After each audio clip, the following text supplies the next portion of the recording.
Да, продолжуваме како што најавивме, тука е господинот Јован Деспотовски, директор на дирекцијата за технолошки развојни зони.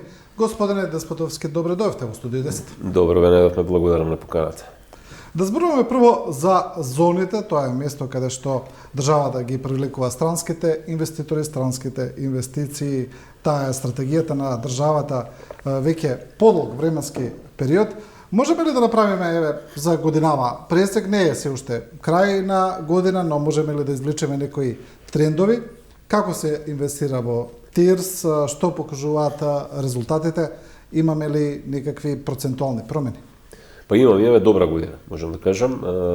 Наспроти глобалните трендови кои што реално не се многу позитивни или не одат во прилог на поттикнување на инвестициите на економијата, имавме глобален раст на каматните стапки, тоа значи се затегнуваат секаде можностите за финансирање.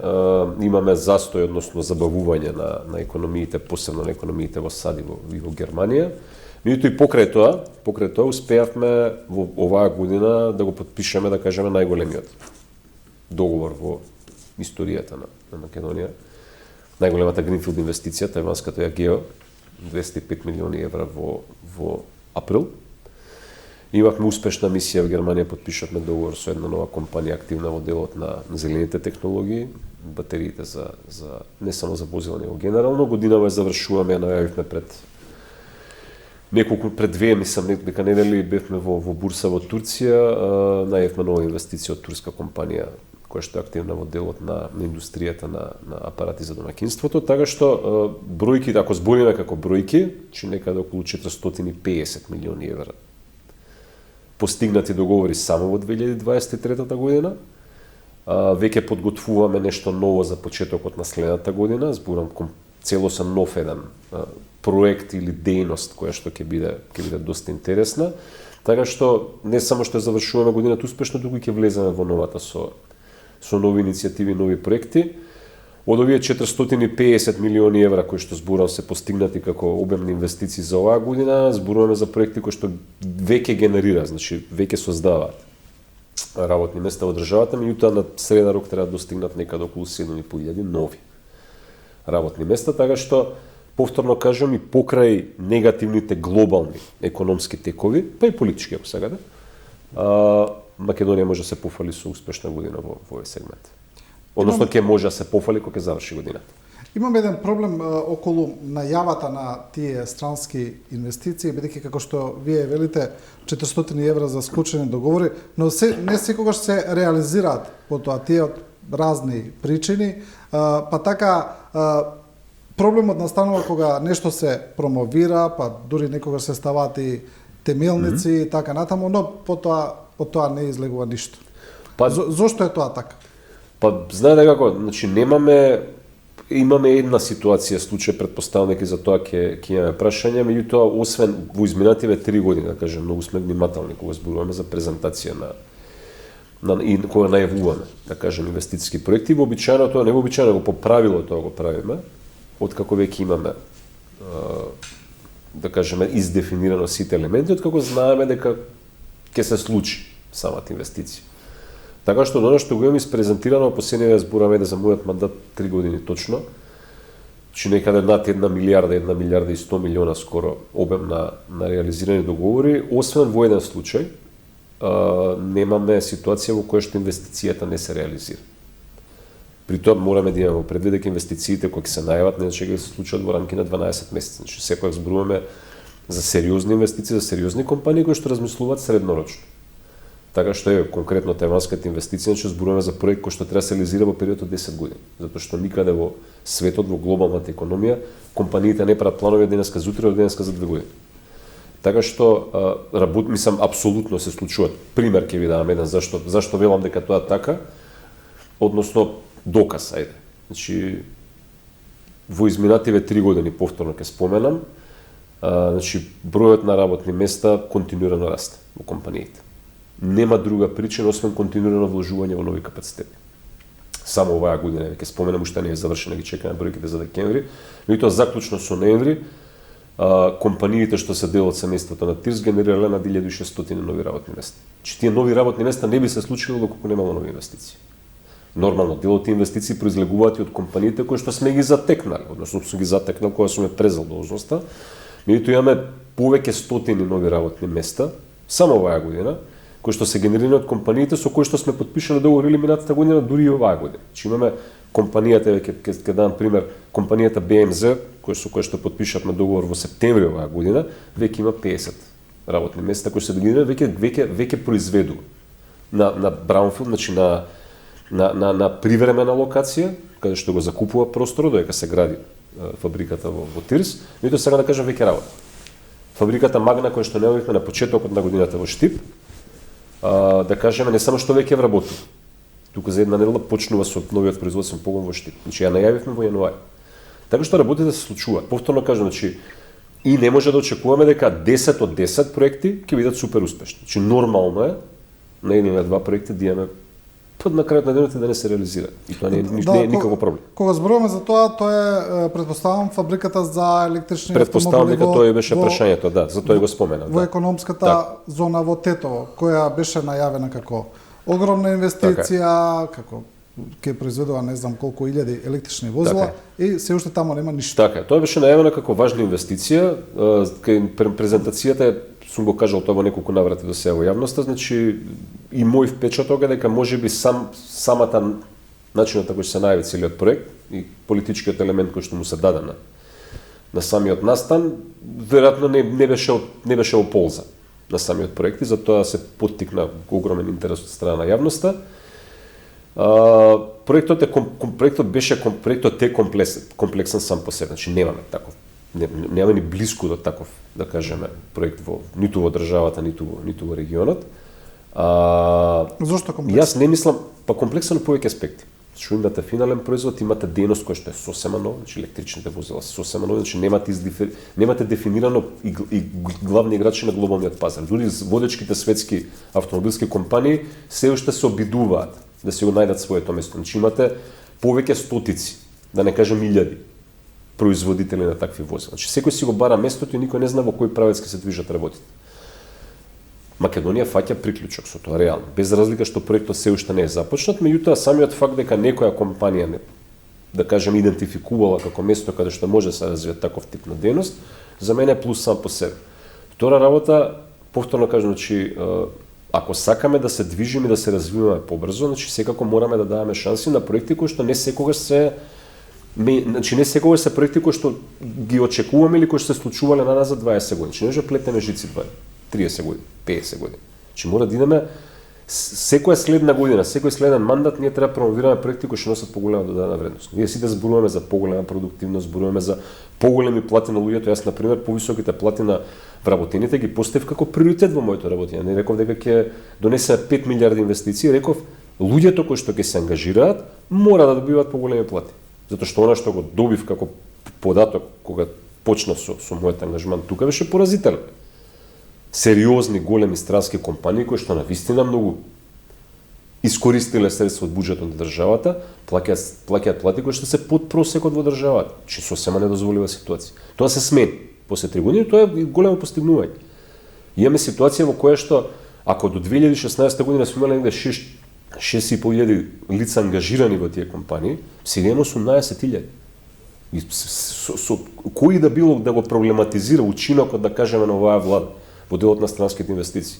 Легитимно се постава прашањето. Од каде пута 3, односно 3 пати зголемување на бројот на работните места ако немаме инвестиции?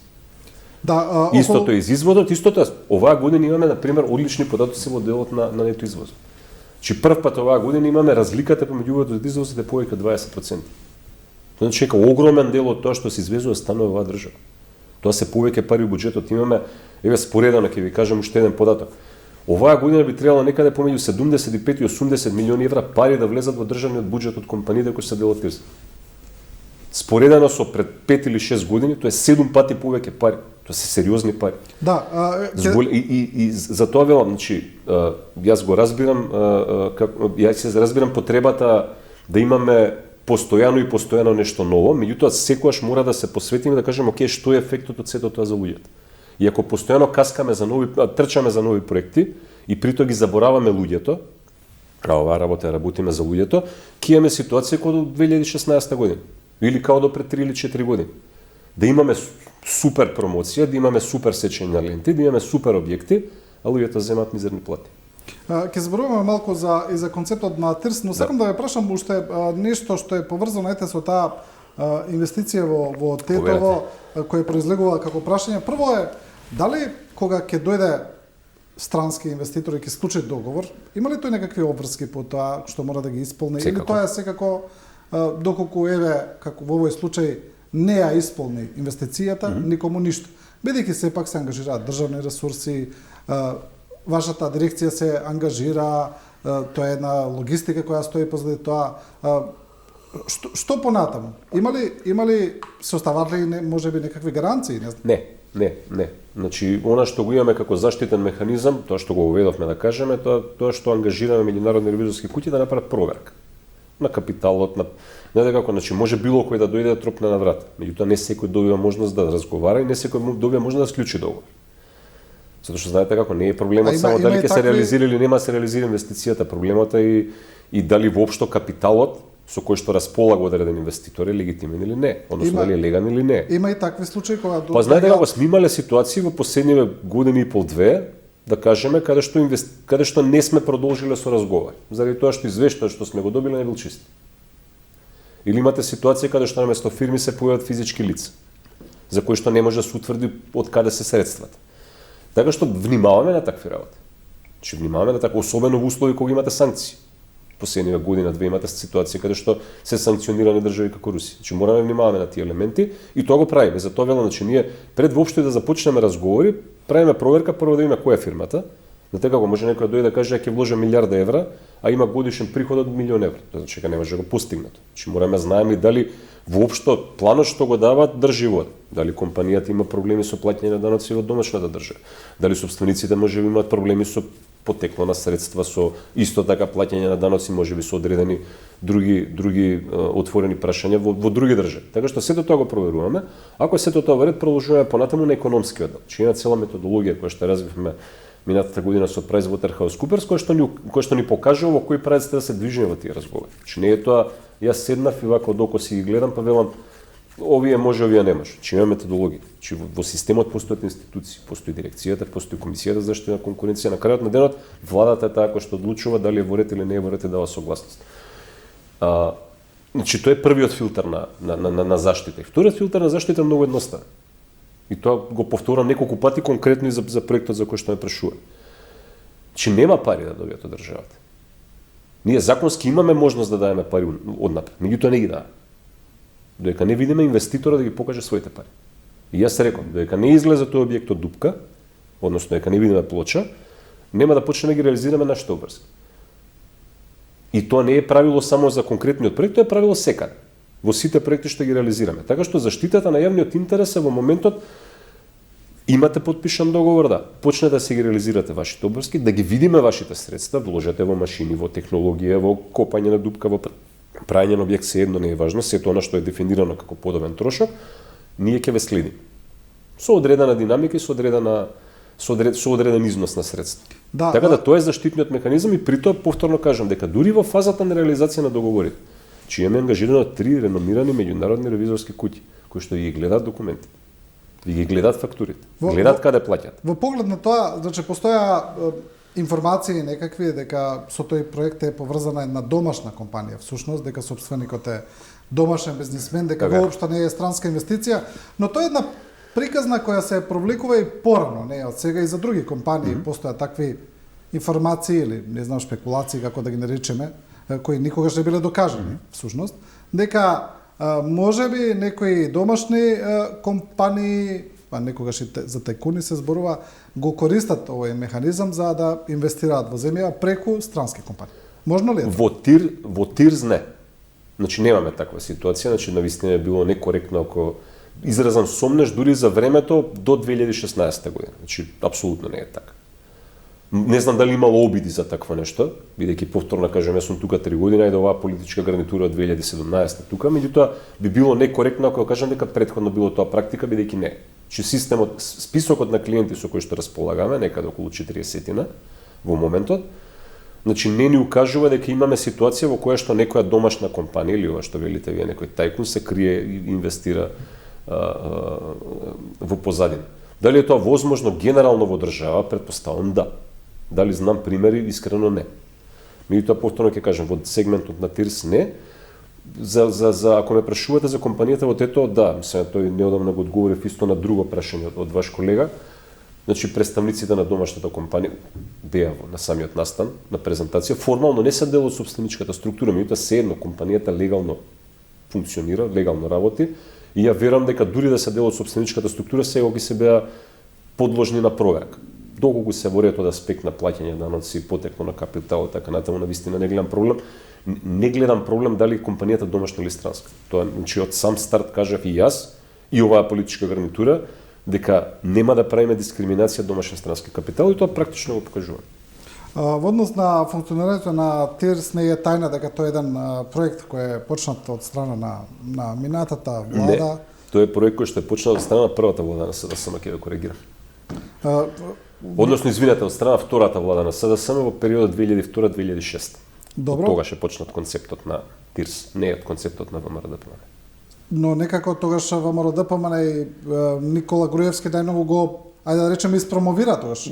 Може да се согласам, може да се согласам. Тогаш се достигна пикот на не, пикот го достигнуваме сега, меѓутоа промоцијата беше направена тогаш, се согласам. Иначе пикот е достигнат сега. Бидејќи одмак е направен споредба. Значи ако во периодот 2006 до 2016 година имаме некаде обем на договори исклучени околу 600 милиони евра, во моментот стоиме на бројка од 2 милиарди.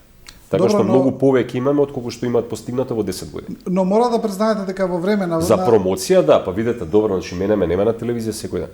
Ниту ми има на централен дневник на најгледаните телевизии секој ден. Да, но во времето на владењето на Груевски СДСМ беше прилично гласна во критиките на начинот на кој се прават тие инвестиции. Во делот на трошењето на парите за кампањите. Дека се привилегирани странските компании, дека домашните се запоставени и така натаму. Се правеа анализи за cost per benefit за функционирањето на тие економски зони и верувам дека тие анализи се уште стојат во смисла треба да се направат. И сега прашањето ми е тоа, сега ако гледаме од оваа дистанца, дали фидбекот е позитивен генерално за државата, значи во поглед на тоа, субвенциите кои се даваат и за тоа што добиваме на крај? Па секако, јас сум и денеска критичен и ќе останам критичен на начинот на кој се точно, значи повеќе зборували, повеќе го промовирали. Као и за многу други работи кои се покажале после тоа шупливи, меѓутоа тоа е тема за друг пат. Или за друго прашање. И јас сум и денеска критичен. Че ако фрлате на тон пари на скапи кампањи, а при тоа главната порака ви ја дојдете затоа што имаме ефтина работна сила, но продаваме луѓе без пари, тоа не е окей. И тоа не е честно према луѓето. А при тоа се сликаме и сечеме ленти и кажуваме колку сме успешни. Па не е успешното. Втора работа. Јас ви кажам, ако сакаме да донесеме бенефит за граѓаните, во 10 години имаме 6.500 работни места. Во 7 години оваа гарнитура има 12.500 работни места. Во 2016 година во буџетот од сите тие компании влегувале 10 милиони евра. 6 години подоцна 75 милиони евра. Па не знам која е таа инфлација што 7 пати ги зголемува приходи. И знаете како? Кога ќе се соочиме со аргументи од другата страна, знаете компаниите им требало време се развијат. Па 10 години се развивале. 10 години се развивале. И во тие 10 години не сме стигнали до ниво на просечна плата. И да, ние концептот го променив, че немаме скапи кампањи. Никаде. А сепак имаме договор. Имаме нови работни места, имаме приходи у буџетот. Тие се бенефитите од странските инвестиции. Што друго треба да биде? Во однос на домашните компании, точно. Законот кој што го донела владата на СДСМ, таа претходната влада, зборам период 2002-2006, е сосем окей и не ги дискриминира домашните компании. Меѓутоа политичката гарнитура на ВМРО-ДПМН тогашна од 2007 се определила во пракса да ги дискриминира, да не ги пушта влегуваат. И ние и ден денес имаме институции, и отворено сум го зборувал тој сепак ќе го кажам, кои што се уште ги применуваат политиките од тоа време. И не дозволуваат домашни компании да влезат во технолошко-индустријските развојни зони. Не утре задутре имам судски спор на кој што тужам друга државна институција, ние како дирекција, токму на оваа тема, затоа што дискриминира. И ние сметавме дека дискриминација, упативме тужба на управниот суд и очекувам управниот суд во четврток да донесе пресуда во наша полза. Односно во полза на домашните компании. Иначе како влада ќе споменам дека изедначувањето на домашните и странските компании да спекна финансиските средства веќе постигнато во 2018 година. Се донесе закон за финансиска поддршка на инвестиции. Минатата година од буџетот на државата, од вкупниот обем на средства кој што исплатен како субвенција према компаниите, домашни и странски небитни, 55% од парите завршиле кај домашни компании, 45% кај странски. За прв пат имаме ситуација во која што домашните компании земат поголем дел од колачот од средства. И тоа треба да се знае, тоа е факт. И може лесно да се провери. Така што не велам дека се уште сме стигнале до целта. Меѓутоа имаме сериозни чекори направени во тој правец. За да се реформира начинот, за да се целосно трансформира начинот на кој што државата ги поттикнува инвеститорите и да се воведе она што го велите вие, целосна и практична еднаквост на домашниот и странскиот капитал. Постоја исто така информации порано во однос на тие странски инвеститори кои се влезени уште во времето на претходната влада на ВМРО-ДПМН, сега не знам точно која година е, и намерно не ги спомнувам по име тие компании, дека го користат периодот, ги користат државните субвенции, поминува известен период, кога доаѓа веќе време, кога изменуваат субвенциите, кога треба да почнат да плаќаат придонеси, даноци и така натаму, дека едноставно се ребрендираат, отвараат, влегуваат потоа под друга компанија и продолжуваат натаму да ги користат субвенциите. Еве ние покажавме дека не е така, затоа што имате компании во држава кои се повеќе од 10 на 12, 13, 15 години си плаќаат данок. Значи успеавме да ги, не само да ги задржиме, туку и да натераме да влезат во нов инвестициски циклус и при тоа да си плаќаат. Значи немаме веќе да кажеме ослободување од придонеси, сите ги плаќаат. Сите си плаќаат редовно, нормално се исплаќаат плати. Државната помош може да биде во делот на ослободување од персонален данок или данок на добивка, меѓутоа во ограничен временски период. Меѓутоа повторно кажам, податоците за приходи во буџетот, споредени со 2016 денеска, говорат дека компаниите плаќаат и се тука. Да. Друга тема која исто така беше актуелна и се уште е фамозниот план за изградба на филмски студија во Скопје, нешто што беше помпезно, ајде да речеме, најавено, за тоа зборуваше и Џон Малкович, како е, да речеме, носител на идејата за тој проект. Но сето тоа тогаш пропадна тие преговори. Добивме многу информации за тоа каде запнала, ајде да речеме, работата, зашто тоа не е остварено. Обвинувања, контраобвинувања од двете страни за тоа што тие барале, што им било ветено, а што не и така натаму, но сега гледаме дека повторно се на некој начин се реактивира таа идеја, повторно се зборува за таква една инвестиција. Што се случува во моментов со тоа?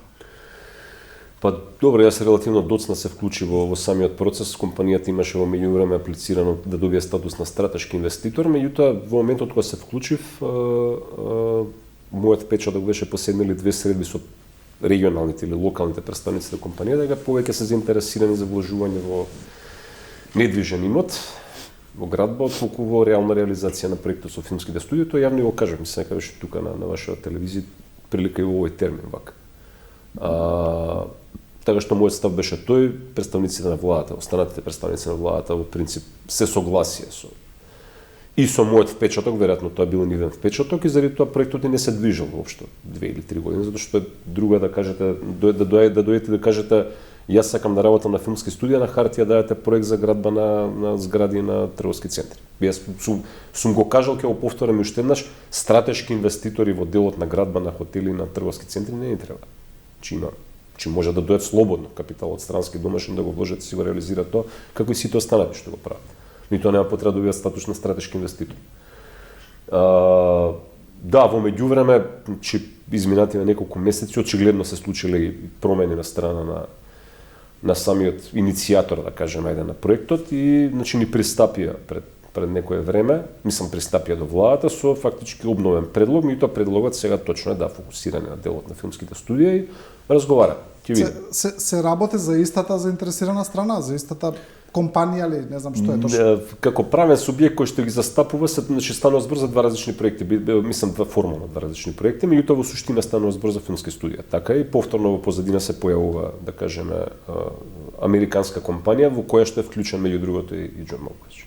Значи, меѓутоа ќе бидеме внимателни, како и за сите останати, како што споменав. Ќе се спроведеме due diligence ќе видиме кои се, што се потекло на капитал и така натаму концептот и повторно како и во сите други ситуации ќе си имаме целосна заштита на јавниот интерес, а тоа е да, ќе видиме прво дали колку е сериозна, дали ќе ги покажат средствата, ако ги покажат средствата, можеме да ги следиме и да дадеме шанса и на тој проект да може да се реализира. Повторно кажав, мораме да понекогаш и ризик да преземеме малку за да можеме да реално направиме посериозен чекор напред, меѓутоа и во тој ризик пак внимаваме и го штитиме јавниот интерес. Имаме ли интерес за конкретни локации? Тогаш беше спомнувана касарната или не, да речеме? Не. Локација внатре во технолошко-индустријските развојни зони во Скопје и алтернативна локација зборуваме за локација во југозападниот дел на државата, не Касарна Илинден. Касарна Илинден беше во контекст на овој комерцијалниот сегмент, недвижниот сегмент кој што го спомена, веќе не е пред нас. Значи тоа секако би било во рамки на зоните, на постоечките зони. Да. Значи, добро, тогаш исто така една од информациите која беше, да речеме, споделена е тоа дека еден од проблемите околу таа инвестиција која тие странски инвеститори ја бараат е кога ќе вложат во филмски студии во одреден проект, тие потоа да добијат поврат од средства од државата за вложената инвестиција.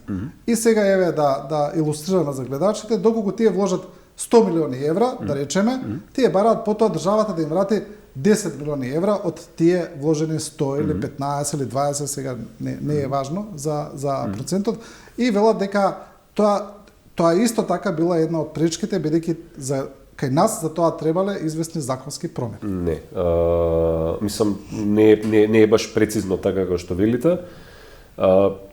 Немаме ние проблем со поврат на средства на реализирана инвестиција, тоа не е концепт со кој што работиме практично со сите инвеститори. Она што е специфично за оваа дејност, тоа е кога доаѓаат да реализираат проект, снимање на филм. Трошоците што се реализираат во рамки на продукцијата, глумци, сет, јадење, опрема, се, не е важно. Да. Се едно што ќе го остави продукцијата тука. Логистика и така натаму. Се, што ќе го остави тука, на повеќе локации во светот, значи Франција, Соединетите Американски држави, Германија, соседна Србија, секаде во принцип е подлежно на некаков поврат. Источните европски држави, секаде, нема исклучок, секаде да, со тоа што варираат процентите од 20-25 до 35% се движат. Ние тој модел го имаме веќе во рамки на, мислам дека во филмскиот фонд, не сум сигурен, нормално обемот на средства е доста помал. И тоа доколку сакаме да реализираме еден сериозен проект, значи снимање некој сериозен филм кој што ќе се остаат, не знам, 30, 50, 100, 200 милиони евра, значи не градбата на студијата, него зборам она што ќе се реализира внатре како продукција. Да, веројатно ќе треба да се одвојат средства за такво нешто. Меѓутоа во оваа фаза на разговорите тоа е споменато, меѓутоа не е приоритетно затоа што повторно кажам моделот постои. Ја мислам дека дури не треба ни законска интервенција, треба едноставно средства во буџетот во моментот кога ќе знаеме дека такво нешто ќе се реализира. Така што не мислам дека тоа ќе ни биде пречка. Повторно кажам пречка. Нема никаква пречка, едноставно мораме да се осигураме дека луѓето кои што стојат позади оваа инвестиција се доволно сериозни, дека она што е напишано на хартија може да се реализира и да му даеме шанса да почне да се реализира со сите заштитни механизми кои што ни треба. Да, бидејќи тие инвестиции, таков тип на инвестиции каде што е снимање на филмови, да речеме, тоа не е само економска инвестиција, туку е промоција на државата. И токму затоа тие држави ги даваат тие поврат на средства. Па има, например, доколку да речеме снимате во Чешка, па ја спомнете и Прага во филмот, па се дава и додатен процент или Будимпешта и така. Затоа сметам дека ова е, мислам, вака концепирано е навистина добра шанса, повторно кажам, сложен е проектот. Сложен е затоа што не сме го работеле да се. Повторно кажам, ние сме научени некој да дојде, да уклучи машина, да врти, да произведува нешто и да кажеме и супер инвестиција, меѓутоа мора го направиме исчекорот кон нешто ново. Ако сакаме се развиваме побрзо. Затоа што сите нормални држави го прават тоа. И ако сакам и на крајот на денот за тоа велам, мораме да бидеме внимателни, ново е, меѓутоа повторно кажам, јас сум расположен да им дадеме шанса. Да внимаваме, да преземеме дел од ризикот ако треба на крајот на денот, меѓутоа да им дадеме шанса. Да, добро, и да искористиме на крај малку да разговараме за политичкиот дел, за политичкиот сегмент на сето ова што се случува. Значи, веќе е знаено, техничката влада ќе почне да функционира, како што е предвидено и со законот за техничка влада, а како што е предвидено и со меѓукоалицијскиот договор помеѓу СДСМ и ДУИ.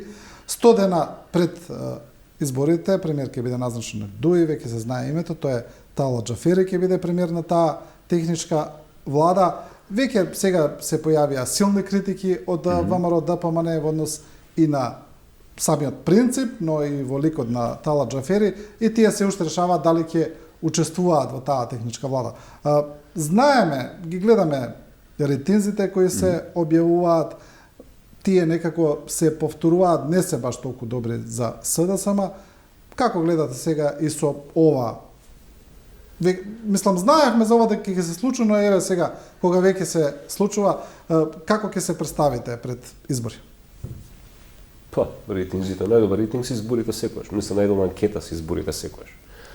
Сме си изнагледале бројки, право да ви кажам, во изминатиот период, посебно и ВМРО која беше на власт, кои што не секогаш излегувале така на изборите. Тоа е број 1, број 2. Јас сум оптимист по природа, храбар сум, така да не мислам дека било какви бројки оваа фаза треба да не обрскаруваат, ако е тоа целта. Мислам дека имаме солидна приказна со Европскиот фронт. Повторно кажам, не мислам дека ВМРО ДПМ, односно нашиот политички опонент е анти-ЕУ партија, меѓутоа до сега не покажа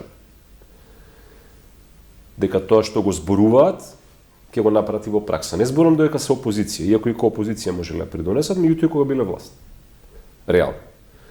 Така што изборите ќе бидат на некој начин едно референдумско изјаснување за или против.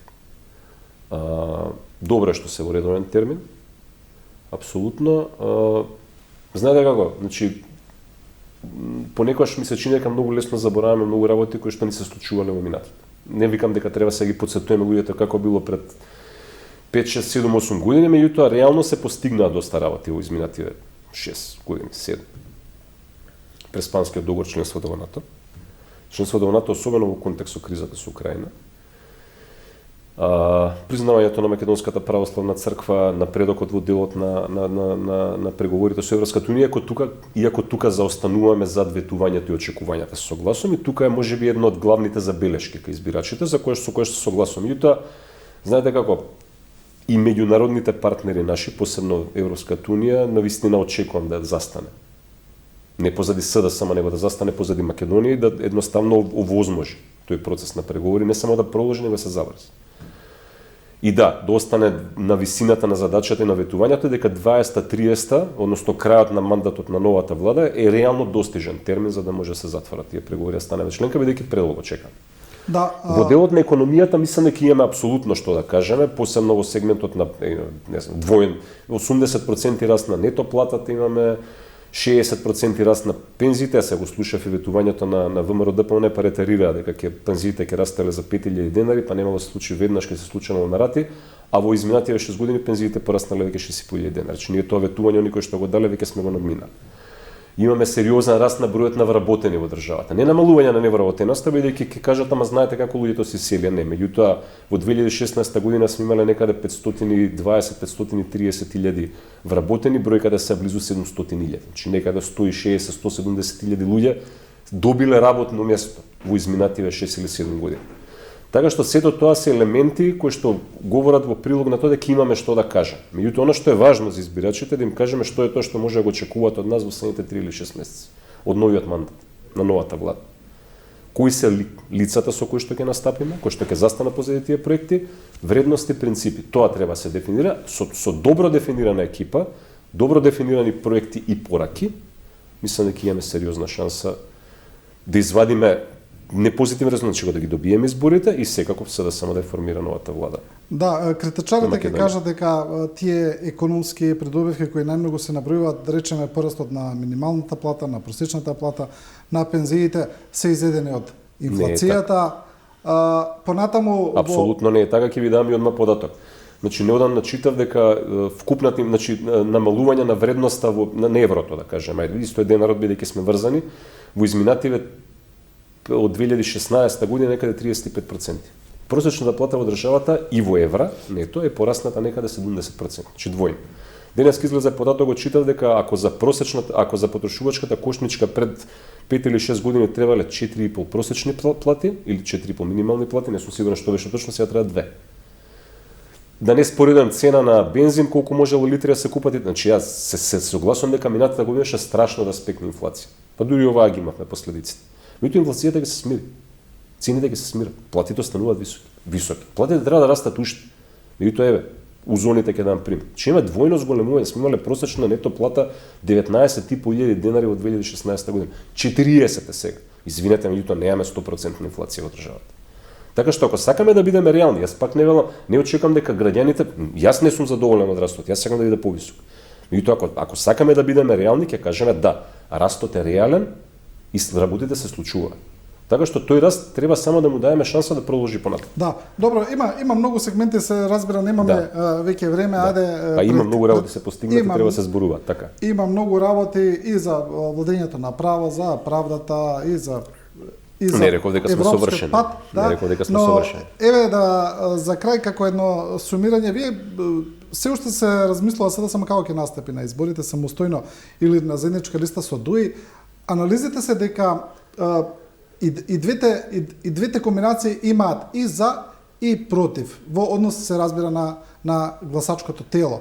Од една страна вие не се согласувате можеби со анкетите, но тие укажуваат. Не реков дека не согласувам со анкетите, само реков дека анкетите укажуваат на одредени состојби во гласачкото тело, меѓутоа не е тоа уклесано во камен. Да, но тие покажуваат сепак слаб рейтинг на СДСМ. Сега е прашање како ќе реагира гласачкото тело доколку се оди на заедничка листа со ДУИ, а од друга страна доколку СДСМ настапи самостојно, прашање колку ќе може да ги мрдне тие проценти сега на кратко време пред избори.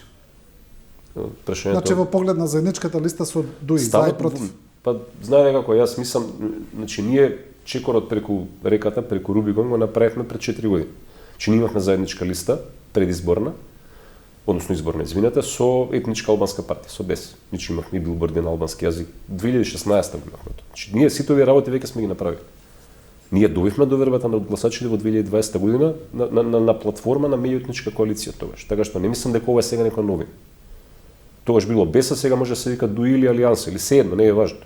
Пак повторно ќе кажам, да не го изместуваме фокусот од тоа дали е ДУИ, дали е БЕС, дали е, значи клучното прашање според мене е колку успешно ќе успееме да ги презентираме резултатите што сме ги направили. Да си ги осознаеме пропустите што сме ги направили исто така. Да дефинираме што е она што ќе биде важно за луѓето во следните 3 или 6 месеци од новиот мандат. И нормално во период од 4 години. И да ги дефинираме луѓето со кои што ќе настапиме во изборниот надпревар.